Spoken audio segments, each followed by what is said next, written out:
Welcome back to the Ed Morrissey Show. Joining us as always, the Prince of Twitter, the Regent of RedState.com, Andrew Malcolm at AH Malcolm on X/Twitter, Twitter/X, Twitter, I don't know, however you want to call it. Also, in the VIP section at RedState.com. And Andrew, this has been a terrible weekend. We're recording this on Monday, and it was one awful story after another. You had the massacre of the Jewish people celebrating Hanukkah at Bondi Beach in Australia. Then you had the shooting at Brown University. Actually, I think it might have reversed those two things. And in terms of chronology, 2 people died at Brown University. And then we found out that the person they arrested apparently isn't the person who did it. And then finally, the brutal murder of Rob Reiner and his wife, Michelle Singer Reiner, by their son, as it turned out. Horrible story. And I know that Rob Reiner is kind of a nutcase when it comes to politics, but my goodness, the guy entertained people for decades and created some beautiful, cinematic art. Yeah, he did. And I didn't know he had a son, but he has 2. Actually, there's 2 or 3. He had I think 4 children, and and this one was really troubled. Been in and out of rehab 17 times, and apparently was known to be dangerous. And unfortunately, 78 years old. I think his wife was 68. And it's this is one of those things in the shootings that happen. And when it comes down to it, it's most often mental case. Yeah. And when you look at it, like the one in Parkland in Florida, everybody knew he was violent. He was shooting neighborhood pets. Yeah. And he was in therapy, but the law says you can only keep someone for evaluation for 48 hours. Well, you can't evaluate anything in 48 hours. So, we gotta, it's not, rhetoric is a contributing factor, but my golly, we have to figure out this mental thing of treatment, because you can't have these crazy people walking around. Yeah, no, look, the other part of this too is I got contacted by somebody who had been in the rehab industry in Southern California. Yeah. Who was talking about indirectly. I got contacted through somebody I know, who was talking about the issue of celebrity or high income rehab. And he had actually quit the industry because he was so frustrated with this, is that the model is basically to keep him coming back. Give him just enough to go out, but keep them reliant on coming back, because you can make a lot of money doing that. And when you see, I don't know where all this lands, because we're just, it's still early days. The prosecution has put its case together and stuff like that. But I do think, we talk about mental health. We talk about housing the mentally ill, right? Well, rehab, you do that. These are, 30-day residential programs usually. And then they let them back out. And the idea is supposed to be you break them of their addiction, let them go back out and try to live their lives and structure their lives so that they can live independently again. But this person was saying that's in the high end part of that industry, the model is to keep them reliant on coming back. And, after a while, that's not healthy. So I'm curious to see where this is going to come out. The person that contacted me is not necessarily wanting to come out and talk about this, but it was more of like a keep an eye on this aspect of what's happening, because they already knew that this particular person, Nick Reiner, the name's public. He's an adult. He's 32 years old. He's 32 years old and he's been in and out of rehab 17 times. Is this drug or alcohol, or we don't know?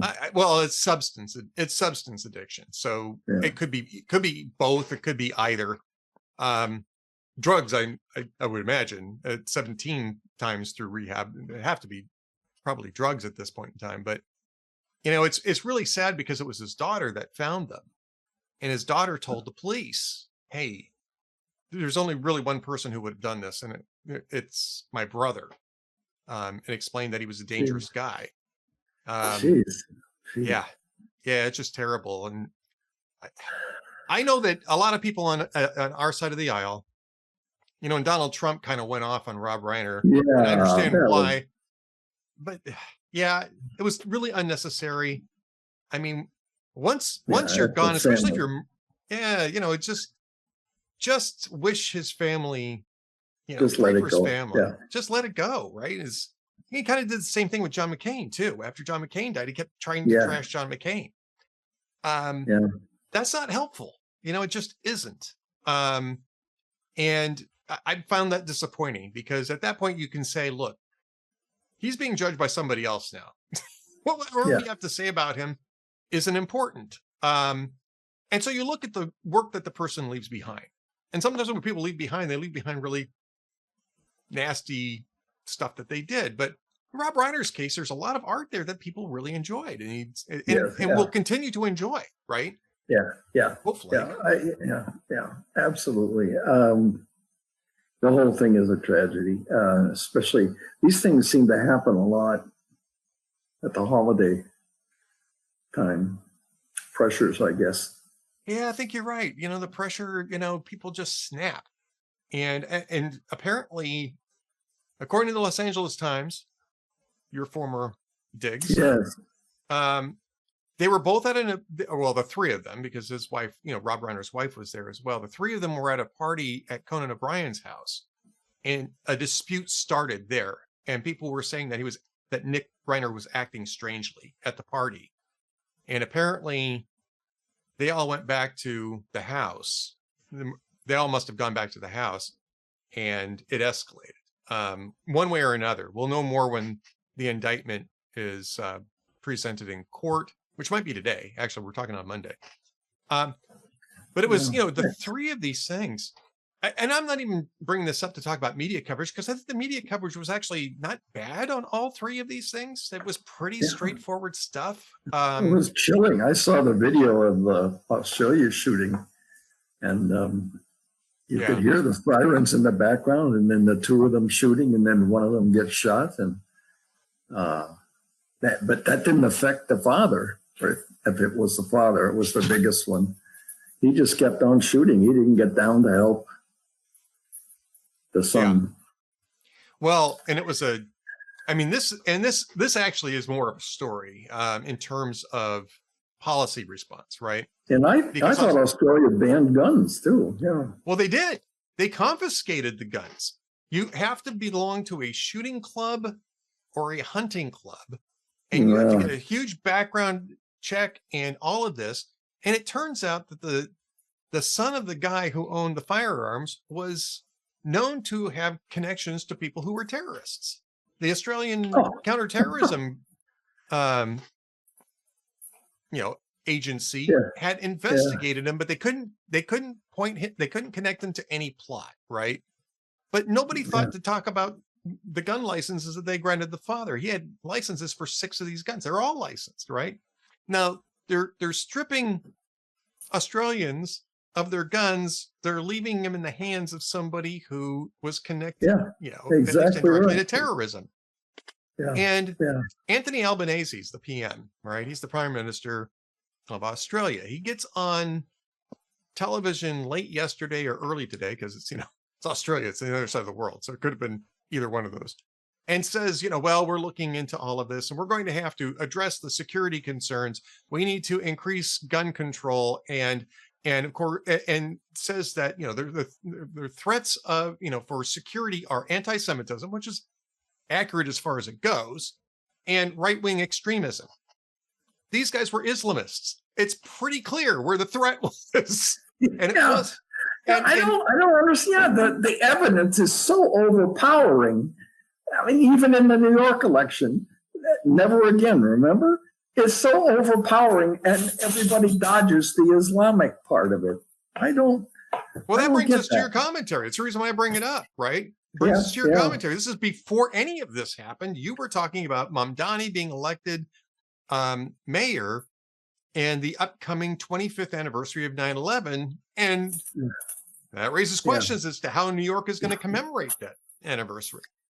And I did not realize until I was researching the commentary, there are about a million Muslims in New York City population. That's about 10% of the population. And there's 1.25 million Jews and 1 million Muslims. And boy, well, I hope that the mayor by September gets the message.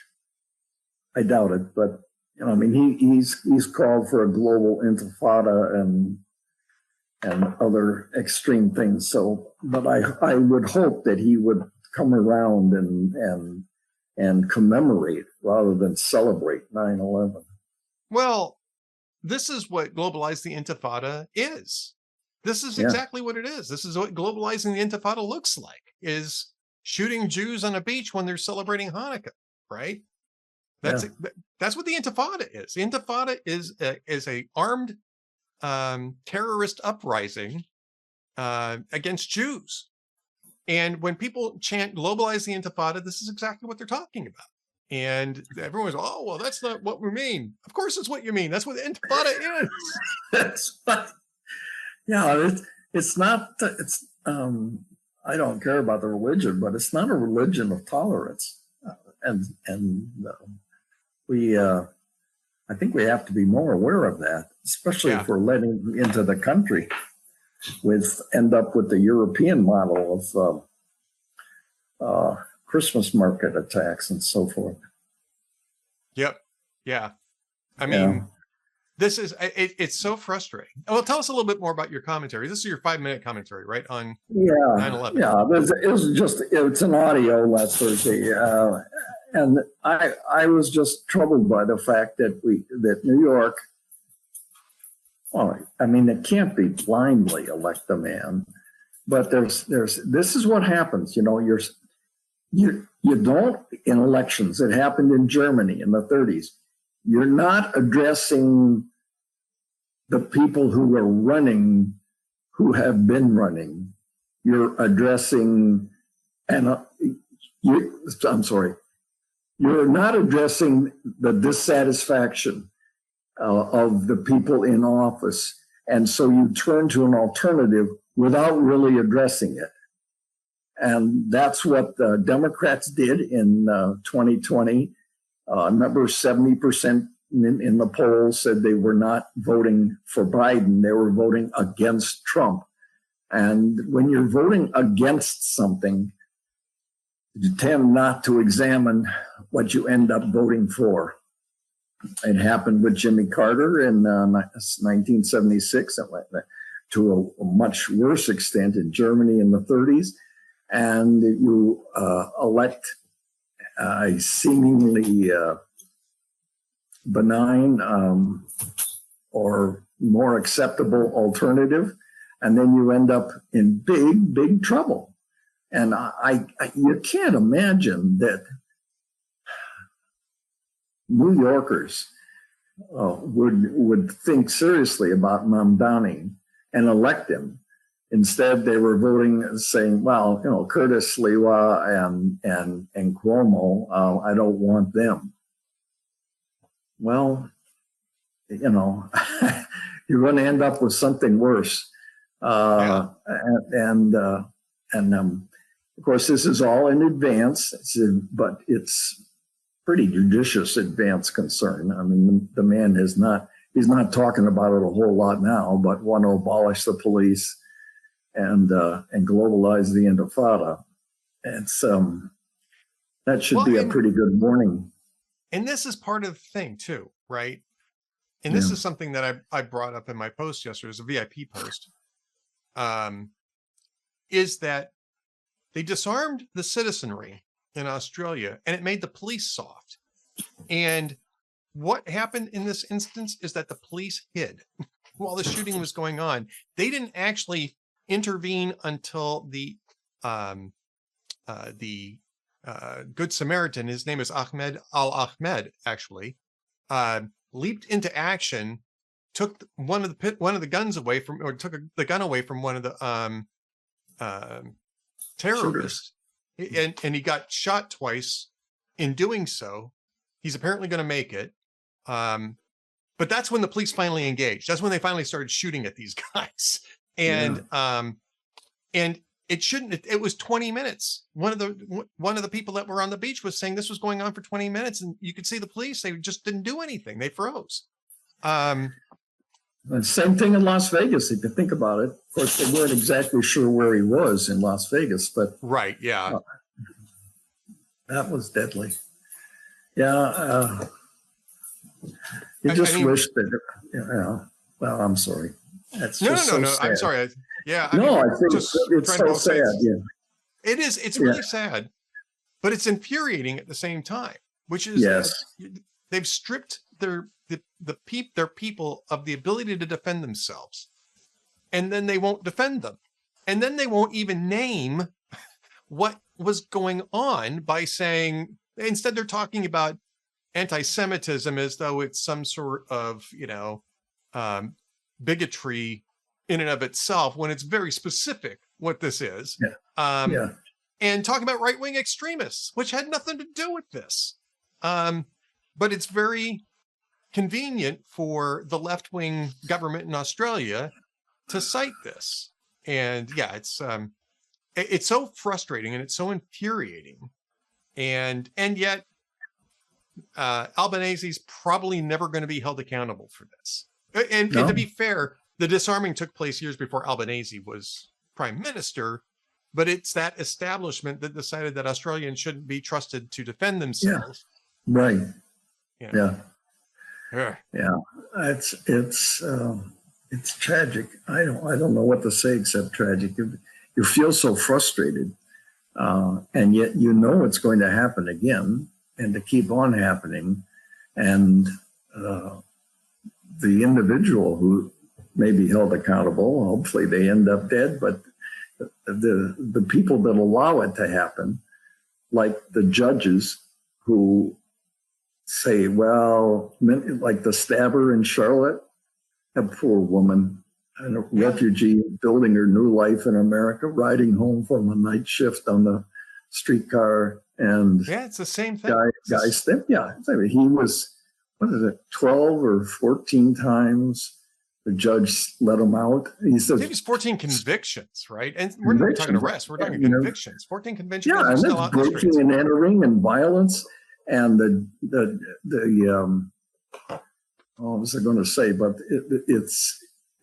judge says, well, there's no purpose in not keeping him in. Well, actually, there is, because someone's dead because of it. And I think there should be consequences for judges who do that. I agree. Yeah. Let's talk about your other the other thing here. Media detect GOP splits you might miss, and other news that doesn't fit.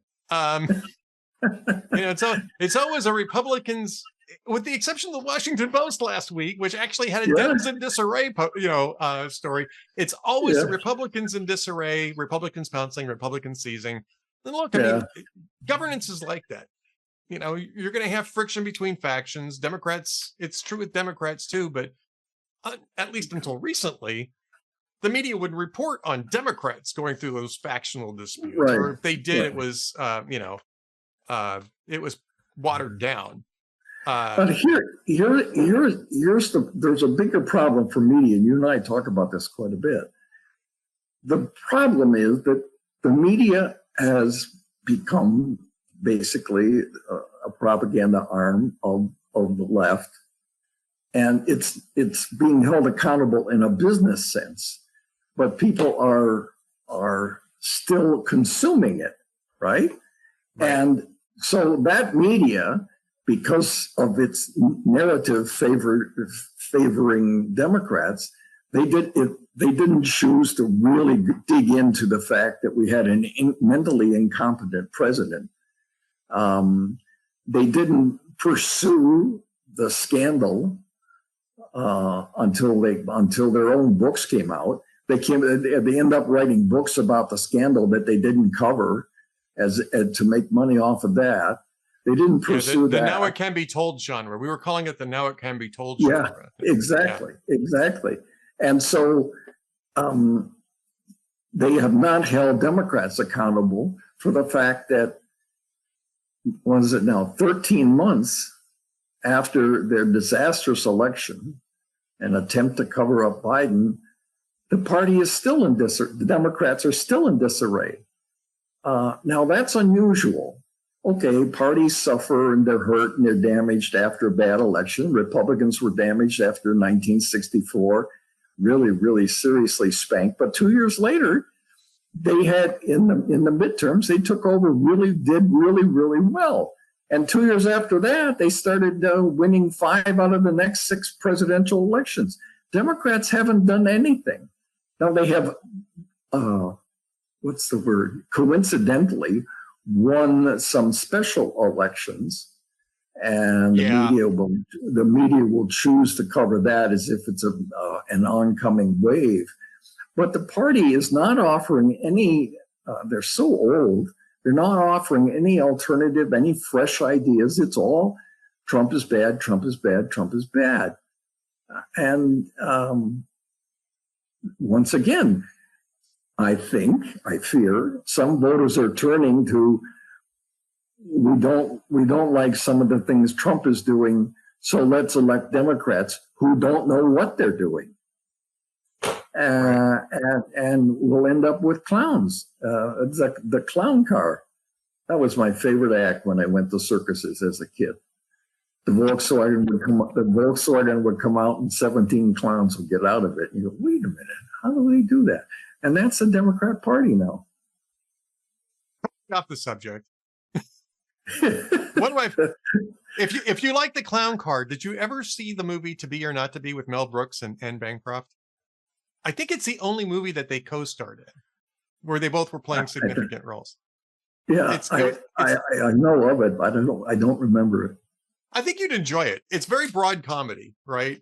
It's a very broad comedy. It's about this Jewish theatrical, well, it wasn't, it was a theatrical company. I don't think they were specifically Jewish, in Warsaw in 1939 at the beginning of the war.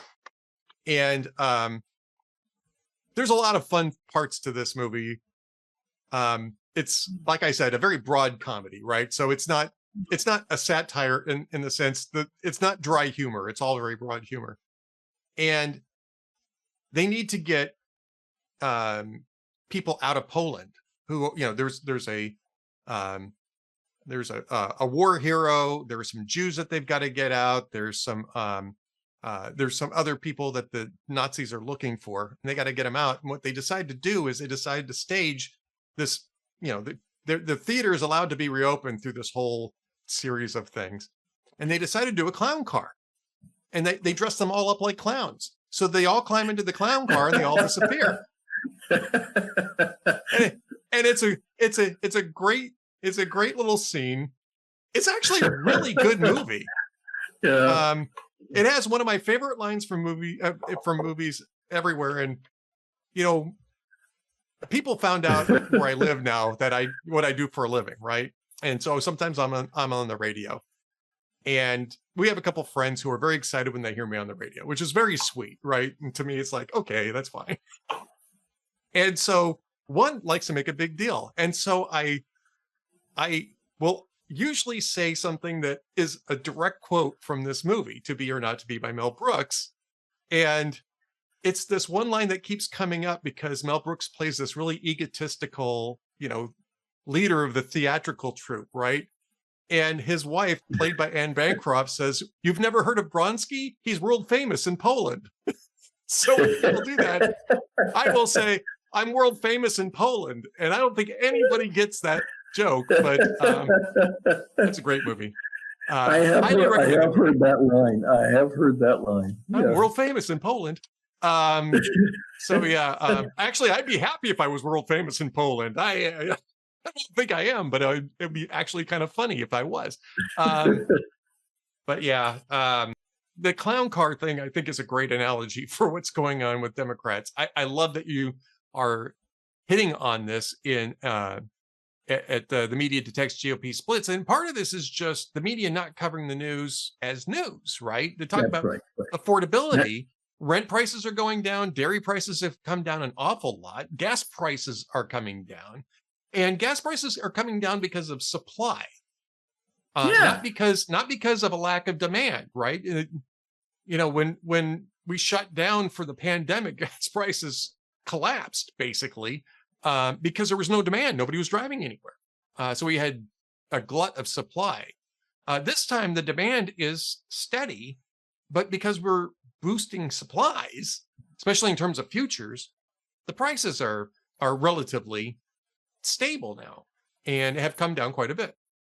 There's still issues with affordability. The prices that went up during the Biden administration are not coming down across the board.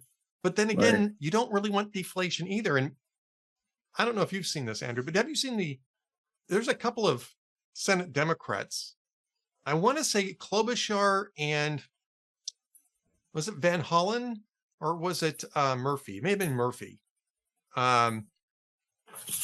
Put out these graphs, and it showed prices skyrocketing from like 2016 or 2019 or something like that to 2025. And all the skyrocketing took place in 2021 to 2023. And they were claiming that, Trump is the worst price escalation ever under Trump. And people pointing us like, where that starts going up and actually all the way up. That was your boy that was in office at that point in time. Not our boy. That was your boy. Yeah. What's amazing to me is that the media has no, they don't blow the whistle. No, they don't blow the whistle. They look the other way. And I've often said that the bias in media is often more exposed in what they don't cover than what they do cover. And my father, with the classic example, my father used to say when I was a little boy, and then when I was interested in journalism, isn't it amazing how every day just enough news happens to fill the newspaper? Yeah. And I thought, yeah, well, that makes sense. And then when I grew up a little bit, I was like, oh, no, I see what you mean. Yeah. Exactly. One last quick thing before we get to the jokes of the day. Both you and I each have one. We've been following this whole thing with Candace Owens and this nutty conspiracy theory stuff that she's spewing about Charlie Kirk and Erica Kirk. Erica Kirk last night basically said, we're going to meet today, being Monday, right? We'll meet tomorrow, but meeting today. And both of us have said we're putting a moratorium on, social media or any other type of communications until we have a chance to meet. First off, I think that's incredibly gracious of Erica Kirk to even agree to do that under the circumstances. But what's your take on how likely that will be to get Candace Owens to stop with the conspiracy theory nonsense? Yeah, no, I don't think it will stop. Part of the problem is that noise can seem to make news. And if you're looking for that kind of noise, people get famous by being outlandish. You look at, even from the innocent fashion shows with the goofy clothes that they parade out and people make fun of, to some of the ridiculous things that people say. I think when it comes down to it, it's to get clicks, to get attention in social media. I love social media, but you can sure abuse it. When I was younger, you get some Looney Tunes that would get up on a milk box on the corner and start lecturing people about some strange thing, and everybody just kind of ignored them and let them do it and then went on with their lives. But now somebody goofy can get online and talk to a couple million people and there are enough of them who believe it, and then they spread it, and they spread it, and they spread it. It's a way to get attention. And I don't know, I guess there is some satisfaction in getting a lot of clicks or a lot of views, I guess, or whatever. Yeah, I don't know. Thank God I don't experience that. Thank God this podcast doesn't experience that. Nobody clicks. Yeah, right. No. Only intelligent people click, and the very intelligent pass it on to other intelligent people to share and let people see how smart they are.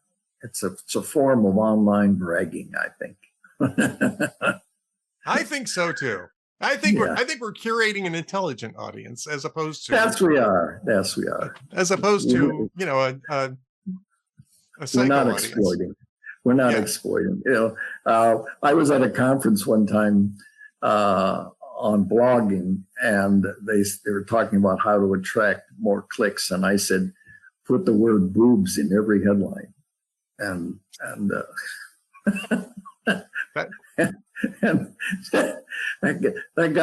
got some laughs, and for the rest of the day, people were saying, "Oh, boobs, put that in there."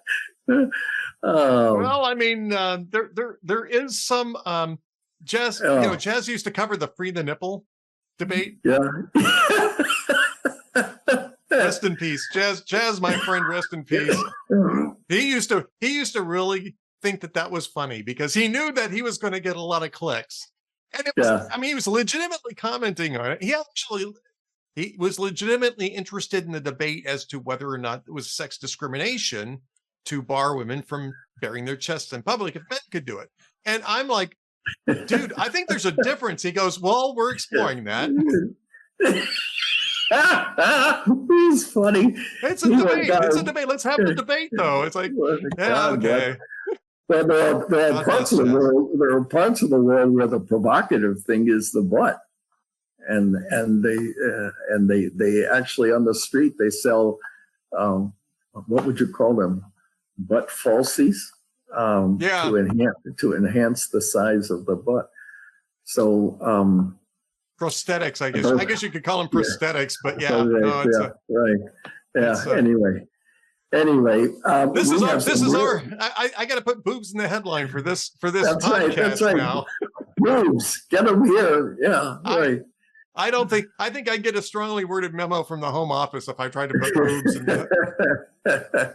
We'll ask producer James, who's going to put this together when we're done doing this, and we'll get his opinion on it. But my guess is you will not actually see that. But you can spread the word. If you're watching this, you can spread the word. That actually is not our joke of the day, but Andrew and I actually do have a joke of the day each. Andrew, I'm going to let you go first with yours. Okay, so a man has sessions with a psychiatrist.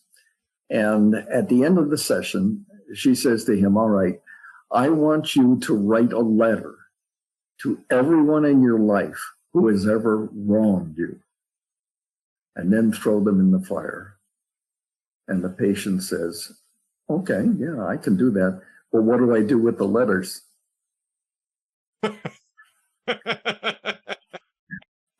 I just love that one. I have been chuckling over that for a week, waiting for the show. Go. All right, I got a quick one. From jokesoftheday.net. I love jokesoftheday.net. I always like to give credit where credit is due. So if you like jokes, you can go over there. So this college professor starts to develop a reputation for telling off-color jokes and anecdotes during his lectures. And a number of students, as you might imagine, especially today, take offense at this, right? And the feminists on campus decide that they're going to protest. If this guy says anything out of line, they're going to stand up and they're going to walk out and protest. Well, the professor hears about this, right? So he decides that he's going to wait. So he's almost done with his lecture, and he kind of turns around, hesitates for a moment. He says, they say there's quite a shortage of prostitutes in France. And the women all look at each other with grim looks on their faces. They stand up and they start walking out the door. And he says, wait a minute, young ladies, the plane doesn't leave until tomorrow.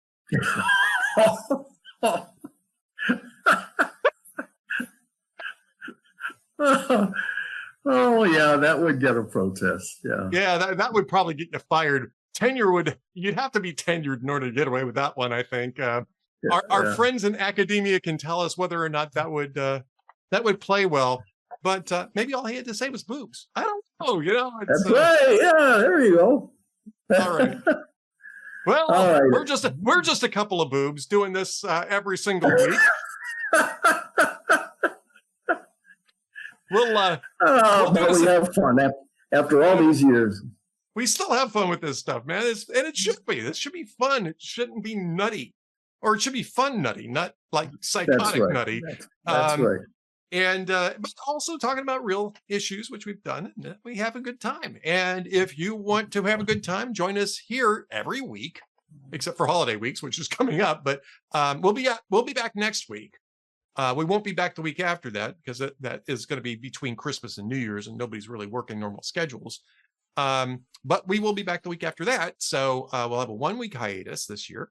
And but we'll be back next week with more from the Prince of Twitter, the Regent of RedState.com, Andrew Malcolm at AHMalcolm on Twitter.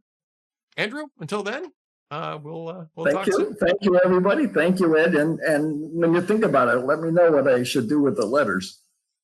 I think we might get letters. We might get letters, actually. Goodbye, everybody.